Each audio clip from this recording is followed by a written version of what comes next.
Aidit meninggalkan Jakarta sebagai salah satu anggota tim 80 orang yang menyertai Presiden Soekarno untuk menghadiri konferensi Asia Afrika kedua yang akan diadakan di Aljazair dan tiba di Kairo pada tanggal 26 Juni tahun 1965. Tujuan dari delegasi yang besar ini adalah untuk mengegolkan pada agenda acara konferensi itu kasus konfrontasi Indonesia-Malaysia dan membentuk dalam rangka ini sebuah front internasional bersatu yang mewakili the New Emerging Forces. Dalam front ini, Indonesia akan memainkan peran utama karena pusat kisaran dari revolusi dunia telah pindah ke Asia Tenggara. Masalah ini didorong ke depan oleh Subandrio ketika mencari dukungan dalam diskusi-diskusi pendahuluan dengan para delegasi yang diadakan di Kairo dengan jalan mengajukan argumentasi bahwa negaranya sedang melakukan suatu perang revolusioner menentang Malaysia sejak tahun 1963 karena Malaysia dianggapnya adalah ciptaan konspirasi neokolonialisme Inggris Amerika Serikat di Asia Tenggara. Subandrio juga menyebarkan dokumen Gilchrist kepada semua ketua delegasi negara-negara yang sedang menunggu di Kairo untuk masuk ke Aljazair dengan menjelaskan hubungan isi dokumen tersebut dengan rencana Dewan Jenderal sebagai bukti dari bagaimana ofensifnya neokolonialisme Inggris Amerika yang akan terjadi di kawasan itu. Setelah diundurnya konferensi itu menjadi tanggal 5 November 1965 karena tuan rumah Ben Bella telah digulingkan ketika itu, maka Aidit mengunjungi beberapa negara komunis hingga pada akhirnya mendarat di Peking, Tiongkok. Alien o Majar, Sosialista, Mungkar Spark, Kadar Estars, Visite Sevel. Dalam pada itu, Presiden Soekarno kembali pulang dalam kondisi kesehatan yang sangat menyedihkan karena penyakit ginjal yang serius. Ia mendapat serangan terakhirnya pada bulan Juli tahun 1965 cukup gawat sehingga para spesialis pengobatan Cina yang berada di antaranya telah mengobatinya sejak tahun 1960. Yakin bahwa ia tidak akan dapat hidup lama lagi jika datang serangan lain. Pada saat soal penggantiannya menjadi masalah yang real dan tak dapat dielakkan lagi, Presiden menginstruksikan Dr. Subandrio untuk memanggil Nyono dan Aidit dari luar negeri. Nyono untuk membantu membuat sebuah draft pidato kepresidenan untuk perayaan Hari Kemerdekaan tanggal 17 Agustus tahun 1965. Subandrio mengirim telegram ke Moskow dan Peking untuk memanggil kedua pemimpin komunis itu. Aidit menjawab dari Peking kepada Soekarno, Subandrio, dan M.H. Lukman pada tanggal 3 Agustus bahwa ia sedang siap-siap untuk pulang dengan segera.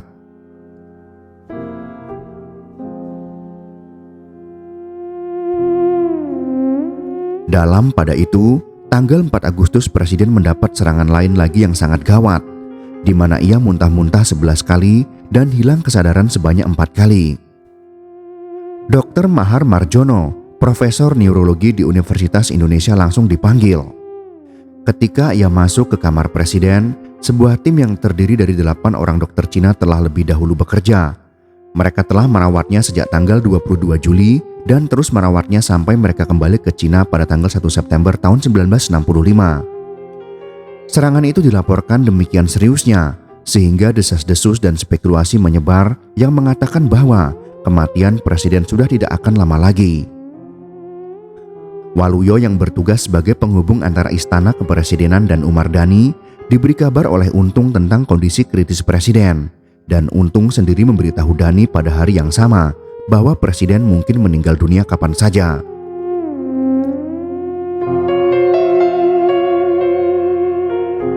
Dhani sadar sekali bahwa seandainya Soekarno meninggal dunia, maka akan meledaklah suatu pertarungan kekuasaan yang hebat dan sesungguhnya antara Angkatan Darat dan PKI. Dan karena menganggap dirinya seorang kandidat kuat untuk menjadi presiden, Dhani memanggil sebuah rapat para penasehat puncaknya pada tanggal 5 Agustus tahun 1965 untuk menentukan posisi Auri dalam situasi yang gawat ini. Rapat ini membicarakan prospek pertarungan antara PKI dan Angkatan Darat dan memutuskan bahwa pertumpahan darah itu harus dihindari. Sebaliknya, sesuai dengan putusan yang dibuat di Ciboro dalam bulan Juli tahun 1965 yang menentukan bahwa Auri akan berpihak kepada kekuatan-kekuatan progresif dalam setiap krisis politik di negeri itu, Maka rapat itu memutuskan untuk mendirikan sebuah komando waspada yang dinamakan Komando Operasi Utuh untuk menjaga persatuan negeri itu dan kepentingan AURI. Dengan demikian, AURI adalah yang pertama melakukan mobilisasi, bersiap-siap menghadapi konfrontasi bersejarah yang tidak terelakkan lagi antara Angkatan Darat dan kekuatan-kekuatan progresif di negeri itu, dengan dipimpin oleh PKI tentang warisan Soekarno dan arah baru revolusi Indonesia. Ketika mengadakan konferensi dengan para pemimpin beberapa negara komunis di Eropa Timur dan Rusia, Aidit memiliki pengetahuan yang baik sekali tentang kondisi kesehatan presiden yang mengalami gagal ginjal pada akhir bulan Juli melalui 2 saluran. Pertama, Dr. Subandrio sebagai Menlu selalu memberi informasi kepada Aidit melalui misi diplomatik Indonesia pada setiap negara yang dikunjunginya tentang kondisi presiden yang kritis itu. Kedua, PKI sendiri punya saluran komunikasi internal partai yang menghubungkannya dengan Departemen Internasional dari Partai Komunis di Moskow, Peking, dan di tempat-tempat lain yang memberitahukan kepada Aidit tentang krisis penggantian presiden yang tidak dapat dielakkan lagi karena menurunnya kondisi kesehatan Presiden Soekarno dengan cepat sekali. Mengingat kesehatan Presiden Soekarno yang gawat itulah, maka Aidit melakukan pembicaraan dengan para pemimpin senior Cina di partai, pemerintahan, dan kemiliteran. Ketika kunjungan 8 harinya di Peking pada akhir Juli hingga awal Agustus tahun 1965, para pejabat ini memiliki pengetahuan yang baik tentang kesehatan presiden dari para dokter yang merawatnya, kedutaan besar, dan informan-informan lain yang beroperasi di Indonesia.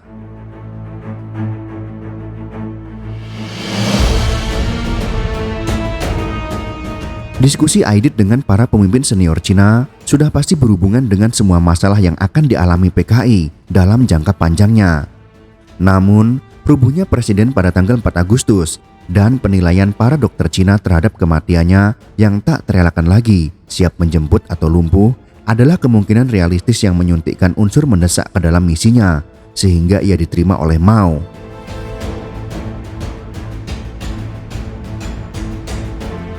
Dari urutan-urutan peristiwa tampak bahwa mereka bertemu keesokan harinya pada tanggal 5 Agustus untuk menilai situasi baru itu dan mengembangkan koordinasi kebijakan untuk mengeksploitasi kesempatan yang diciptakannya.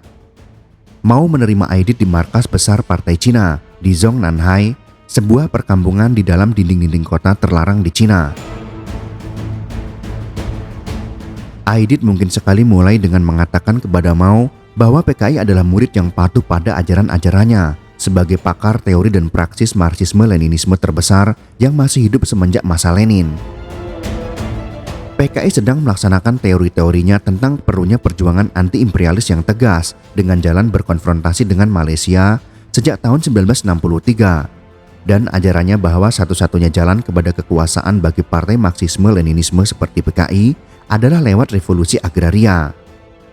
Untuk tujuan itu, partai menggelorakan pendekatan ofensif revolusioner yang memiliki basis massa yang luas semenjak tahun 1964, termasuk upaya untuk mengegolkan konsep tentara rakyat yang terdiri dari kaum buruh dan tani yang akan dibentuk dengan bantuan Peking sebagai kekuatan utama revolusi agraria itu. Meskipun tujuan partai untuk mendirikan tentara rakyat secepat mungkin mendapat dukungan penuh dari Soekarno, namun masalah yang paling besar baginya dan bagi partai justru datang dari jenderal-jenderal yang terkemuka di Angkatan Darat, yang tidak hanya menentang didirikannya tentara rakyat itu, tetapi juga tidak begitu menyukai orientasi revolusioner dari politik luar negeri presiden, konfrontasi dengan Malaysia, dan persekutuan dengan Cina. Dan sangat-sangat dapat dipercaya bahwa Aidit lebih jauh mengatakan kepada Mao bahwa berita kemarin dari Jakarta menjadikan suatu kemestian bagi partai untuk langsung bersiap-siap guna melakukan tindakan darurat untuk menghadang tantangan, dan bahwa di akar tantangan itu terdapat kesiapan Angkatan Darat untuk memukul PKI terlebih dahulu demi kekuasaan, terlepas dari apakah presiden meninggal atau tidak. Berdasarkan bahaya baru ini dan dengan mempertimbangkan panggilan presiden untuk segera pulang guna membantunya menghadapi krisis itu, maka sudah pasti Aidit meminta nasihat kepada Mao tentang tindakan apa yang harus dilakukan PKI. Tanggapan Mao adalah cepat dan lugas sekali. Mao mengatakan, "Kamu harus bertindak cepat." Aidit kemudian menjawab, saya khawatir Angkatan Darat akan menjadi penghalang. Mao kemudian menjelaskan, baiklah, lakukanlah apa yang saya nasihatkan kepadamu. Habisi semua jenderal dan para perwira reaksioner itu dalam sekali pukul. Angkatan Darat lalu akan menjadi seekor naga yang tidak berkepala dan akan mengikutimu. Aidit kemudian menjawab, itu berarti membunuh beberapa ratus perwira. Mao kemudian menanggapi, di Sensi Utara saya membunuh 20.000 orang kader dalam sekali pukul saja.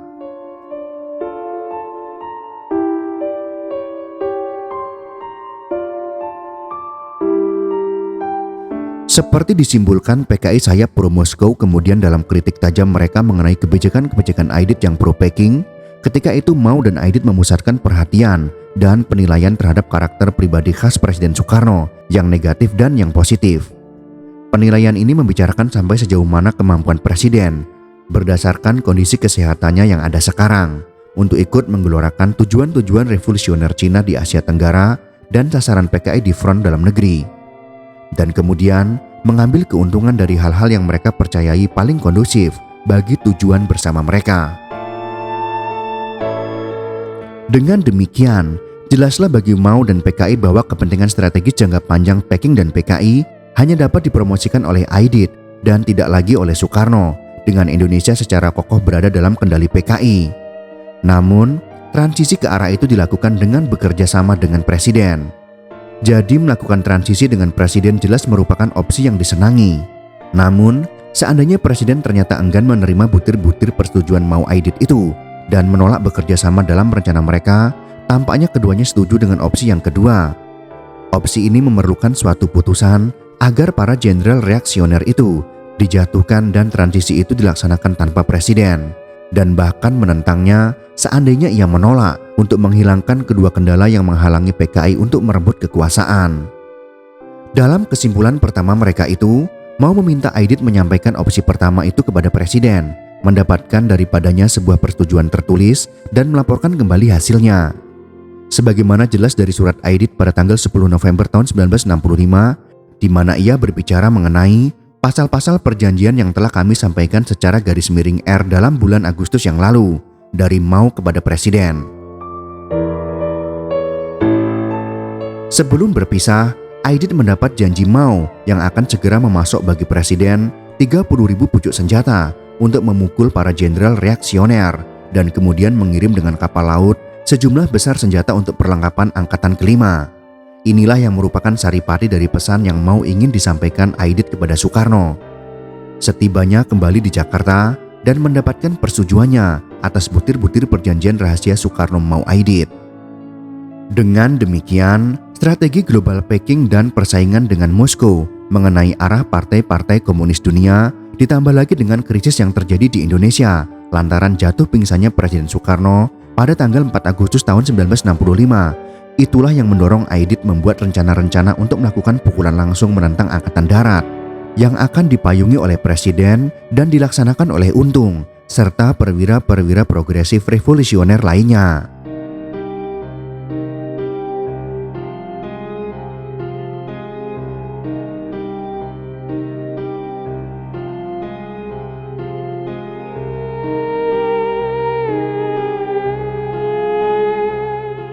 Dari konspirasi inilah, maka terjadi peristiwa 30 September 1965 yang menyebabkan terbunuhnya 6 jenderal dan 1 perwira muda dari TNI Angkatan Darat. Semoga informasi ini bisa bermanfaat untuk kita semua. Jika kalian suka dengan video ini, silakan berikan jempol ke atas. Dan jika kalian menganggap video ini bermanfaat, maka bagikanlah untuk teman-teman Anda yang lain. Terima kasih sudah menonton.